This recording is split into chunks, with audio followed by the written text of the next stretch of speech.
Wake up. It's the Sleep Unplugged podcast, episode 100.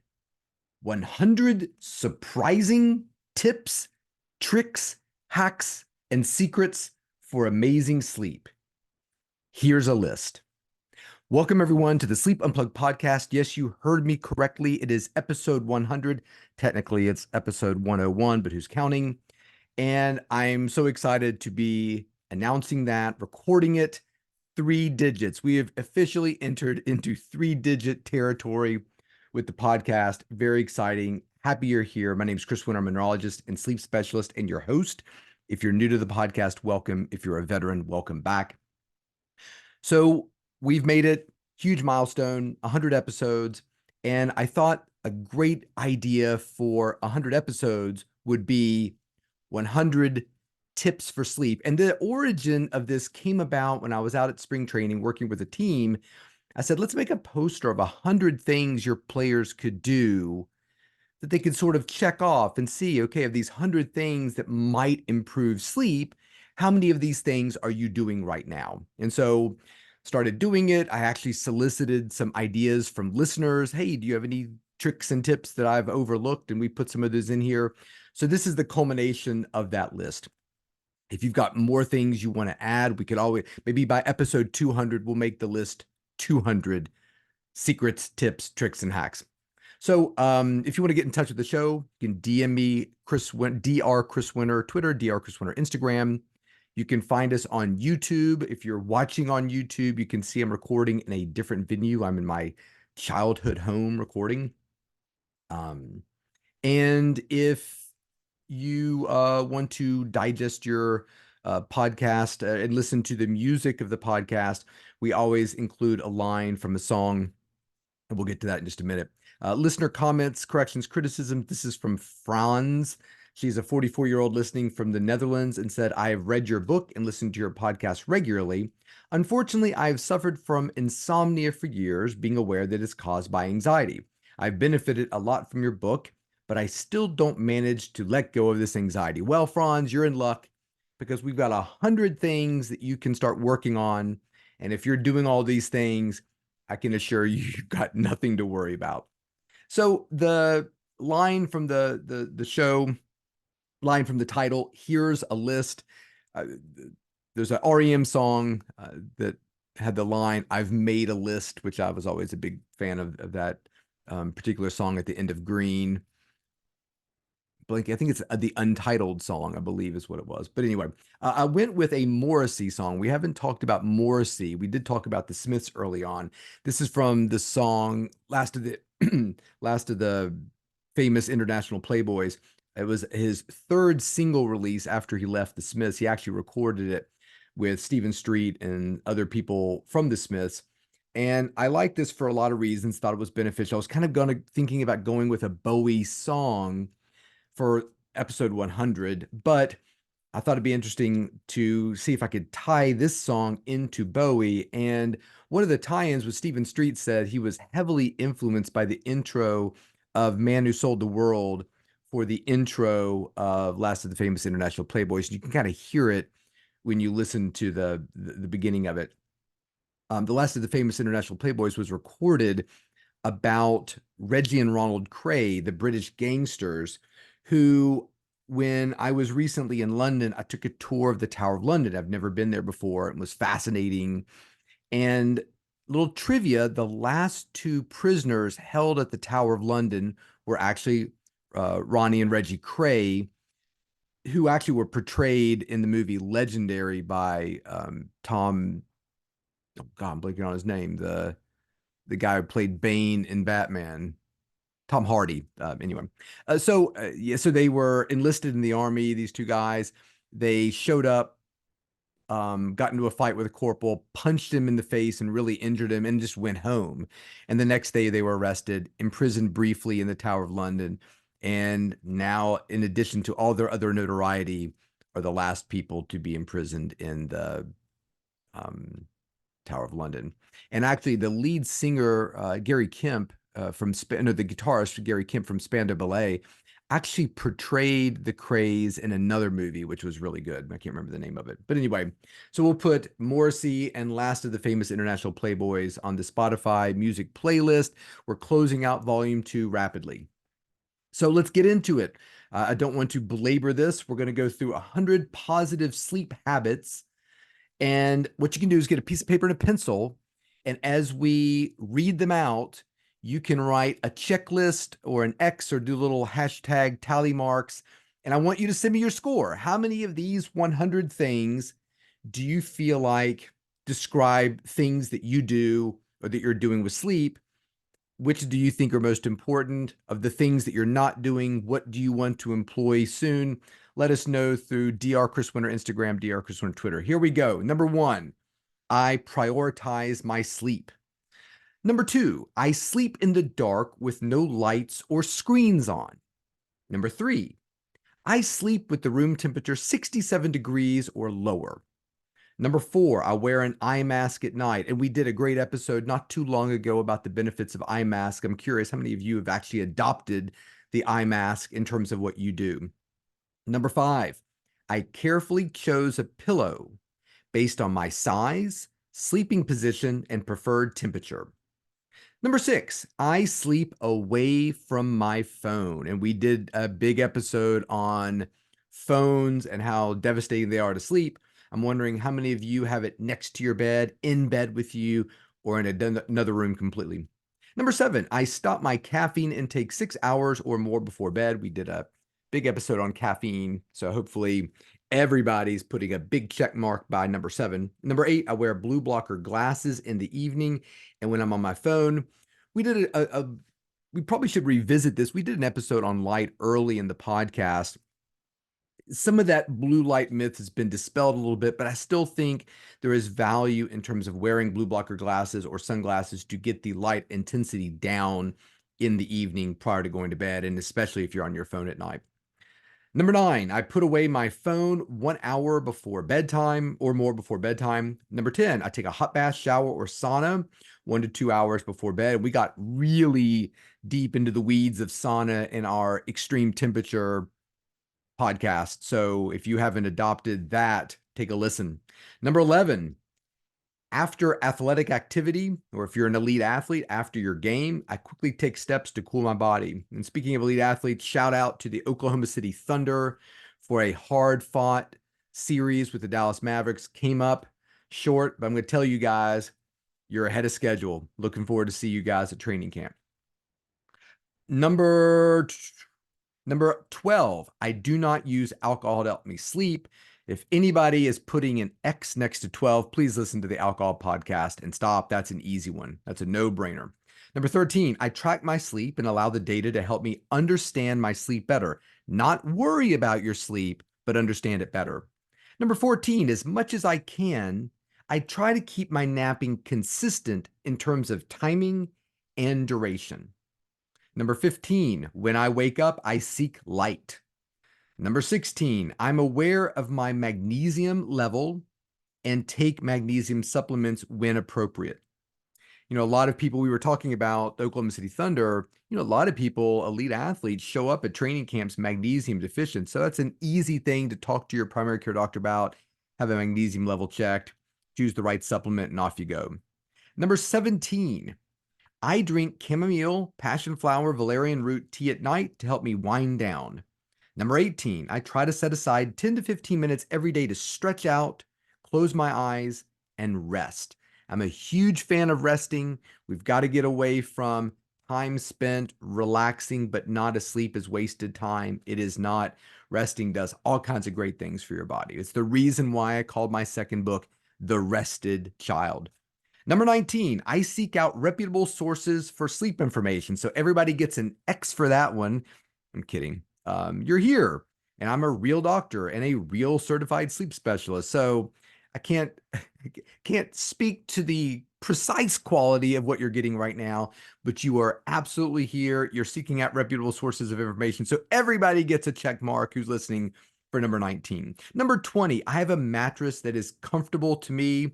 Disclaimer, I do some consulting work for sleep.com and Mattress Firm, but I do it because I believe that everybody should have a mattress that they look forward to getting into at night, supports them the right way, controls their temperature, is everything you want your bed and sleep experience to be.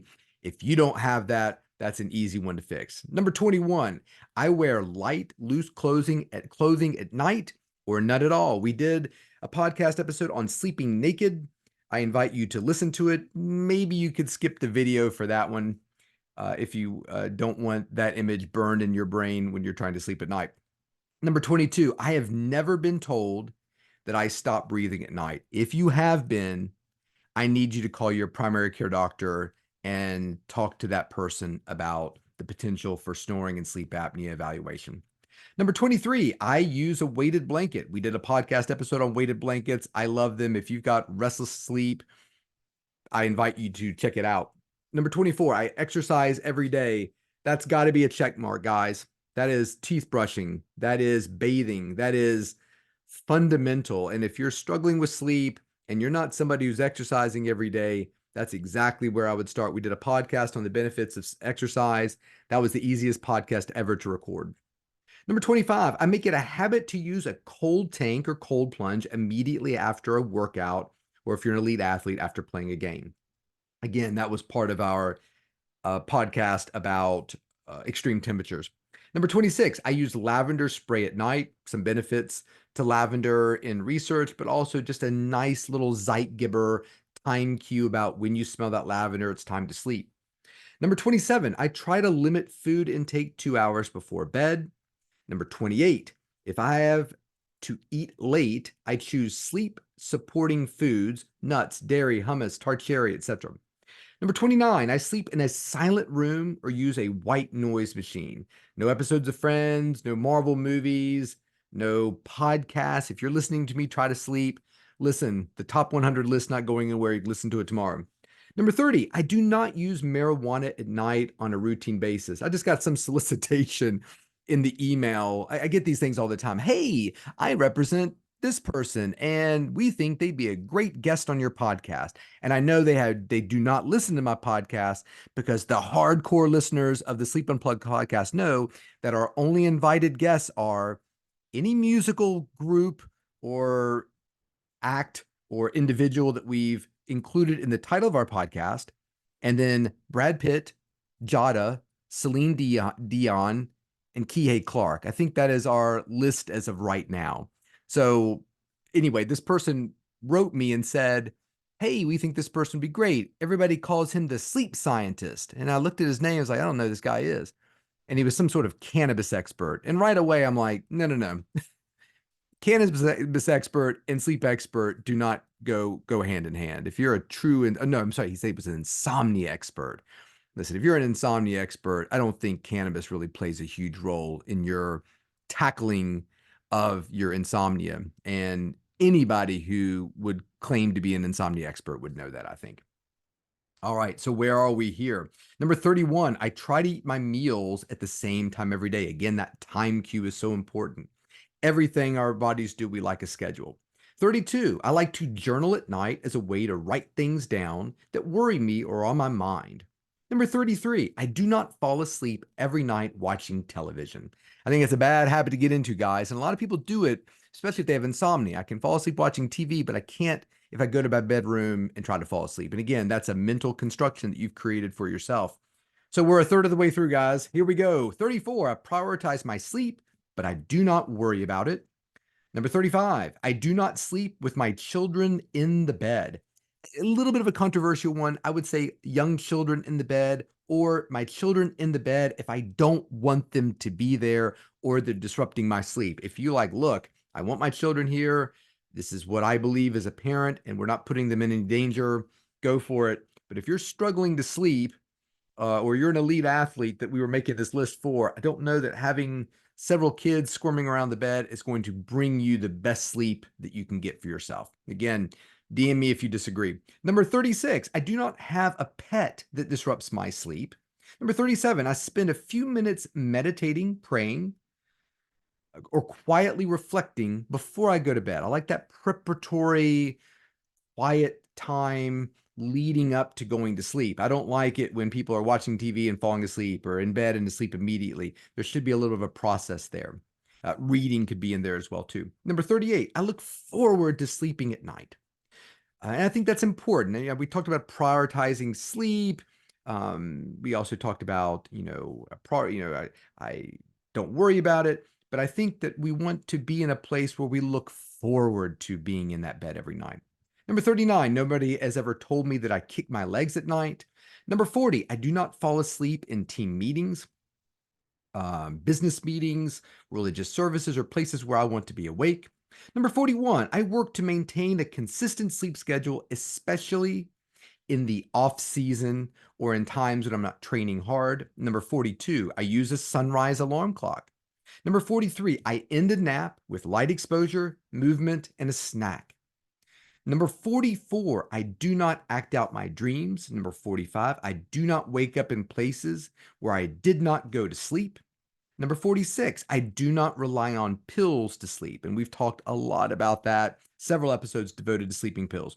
Number 47, I avoid heavy or spicy meals before bed. Number 48, I avoid stressful activities or endeavors before bed. Number 49, I do not experience frequent nightmares.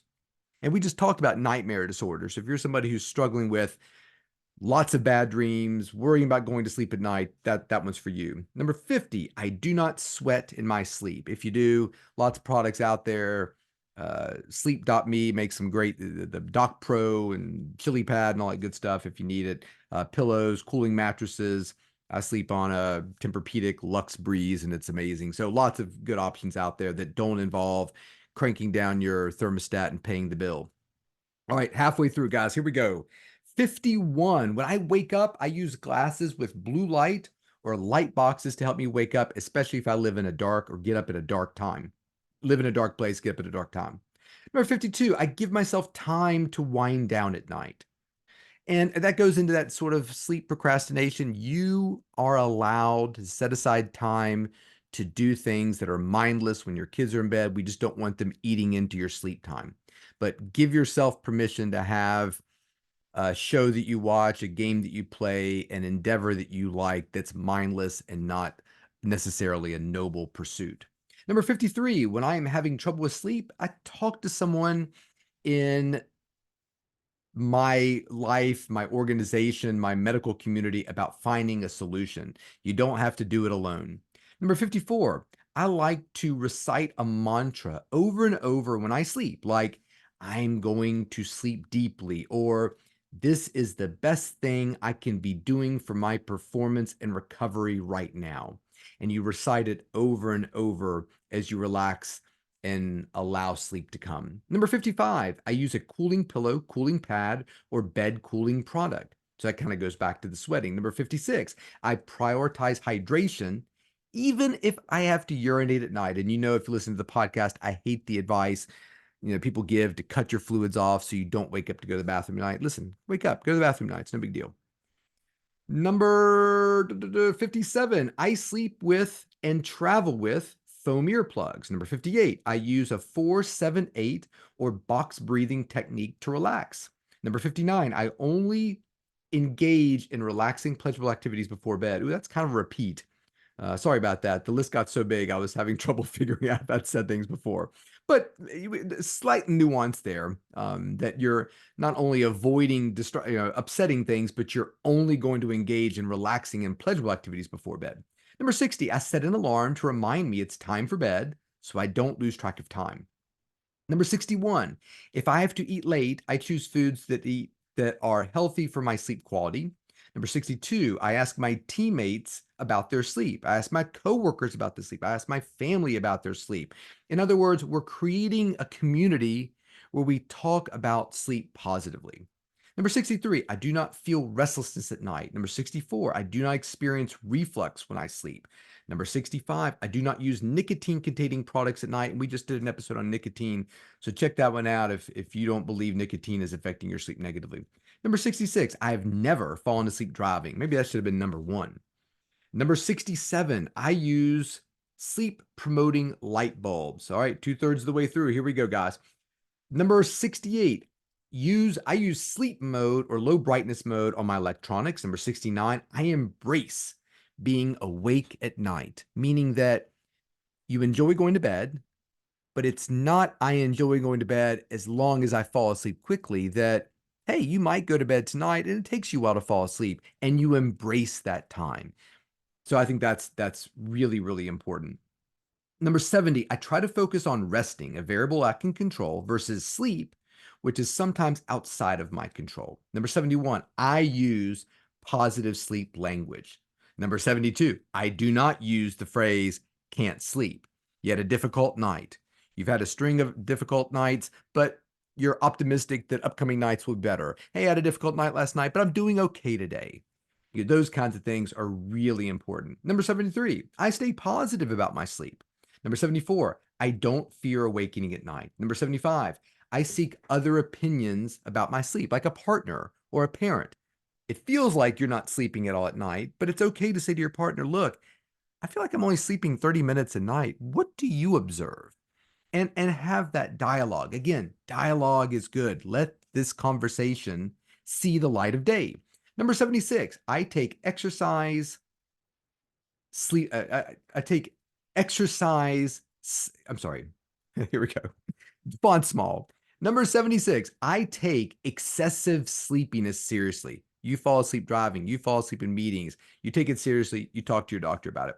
Number 77, I deliberately choose my sleep schedule, meaning that sure, you can be in bed 8, 9, 10 hours, but maybe if you're struggling to sleep, voluntarily choosing a smaller sleep window might be helpful. Number 78, I believe it is impossible not to sleep. Number 79, I control what I can control. Number 80, my sleep issues do not define me. I think that's an important one, isn't it? If your email address is insomnia 1972, why? Why are you letting that be the define? Why don't you be Amazing Bakers 1972 or Good Friend 1972 or I'm a work in progress 1972 instead of bad sleeper. Number 81, I work to make sleep in foreign places feel familiar. Like when you travel, thinking about your five senses. Can you bring along darkness, the portable sound machine, the incense, the lavender spray, etc. Number 82, I have a plan for jet lag. Number 83, I try to minimize my shift work effects if you're a shift worker. Number 84, I can differentiate between fatigue and sleepiness. And if you can't, there's a podcast episode we recorded about that early in the broadcast or in the schedule. Number 85, I keep my bedroom neat and clean. We sleep better when we are in a neat, clean, tidy environment. Let your clutter accumulate somewhere else. Number 86, I want my partner to be safe. Safe from hitting, safe from excessive things that affect their sleep, and maybe most importantly, safe from any kind of sexual activity that you may or may not remember. So we want to be very careful about those types of things. And if you have issues with any of those things, talk to us, a real sleep specialist about those types of things. Number 87, I don't worry if sleep takes a while. Number 88, I I use enhancements and supplements. I don't depend on enhancements and supplements, and that's an important one. Number 89, I've created a bedroom that is inviting. Number 90, I have a plan for being awake tonight. So if sleep doesn't go the way you want, you've got a plan for what you're going to do. Read a book, meditate, imagine your dream house and decorate it, etc. Number 91, I will still sleep if that plan goes sideways. So even if that plan doesn't work, in the back of your mind, you're believing that you're still going to sleep. Number 92, I don't speak in sleep absolutes. I can't sleep on a plane. I won't sleep if I don't have my sleeping pills. I can never nap. Of course you can. Maybe you don't do it a lot, but there's very few things in this world that we can talk in absolutes. I will never play professional basketball. I'm very certain of that. That's not me putting myself down. I've got a lot of confidence. I don't think I can make that happen at my age and my height and my athletic ability. But when it comes to sleep, speaking in absolutes is helping no one. All right. Number 93. We're in the final 10 here, guys. Number 93, I make my bed every day. That's kind of goes back to the neat environment. I just love that task. I think it's wonderful. Number 94, I know what I feel may not be what's happening at night, meaning you feel like you're not sleeping, but you know that's probably not what's going on at night. Number 5, I talk about my sleep with my family, friends, and coworkers and teammates. Number 96, I do not dream excessively. Now, not just nightmares, but just dreaming. Number 97, I go to bed clean. You shower, bathe right before you go to bed. I think it's a great way to feel that kind of freshness when you go to bed at night. Number 98, I know 7 hours of sleep might be better than 8. If you listen to the podcast, the research kind of points us in that direction. So if you're feeling good and getting 8, no problem. But if you're trying to get 8 and struggling, 7 might be the key. Number 99, I believe sleep makes me healthy. And finally, number 100, I listen to the Sleep Unplugged podcast and feel badly for those who don't. I'm kidding. So there's the top 100, a couple redundancies in there. Maybe I'll tweak those a little bit before I post them. Yeah, before you write, yeah, we'll post these on social media when we have a chance. So that's it. 100 positive sleep habits, 100 simple secrets, tips, tricks, hacks for amazing sleep, done and dusted. Thank you, everyone, for making this sleep podcast so much fun. 100 tips. Send me your score. How many of the, I'll tally up my own score and I'll post it out there. Let me know how you're doing. If you have anything to add, it looks like I need a couple little tips in there to add for some ones that we kind of made some redundancies there. So let me know what your thoughts are. Maybe we'll include them. And that's it. Looking forward to the next 100. Find us on social media, Dr. Chris Winter Twitter, Dr. Chris Winter Twitter, Instagram. Listen to our Spotify music playlist, Volume 2. We'll put Morrissey on there. Find us on YouTube. Like and subscribe to the podcast. Thank you very much. Somebody just did that, and I really appreciate the review. I'll read it during the next podcast. And until next week, everyone, sleep well.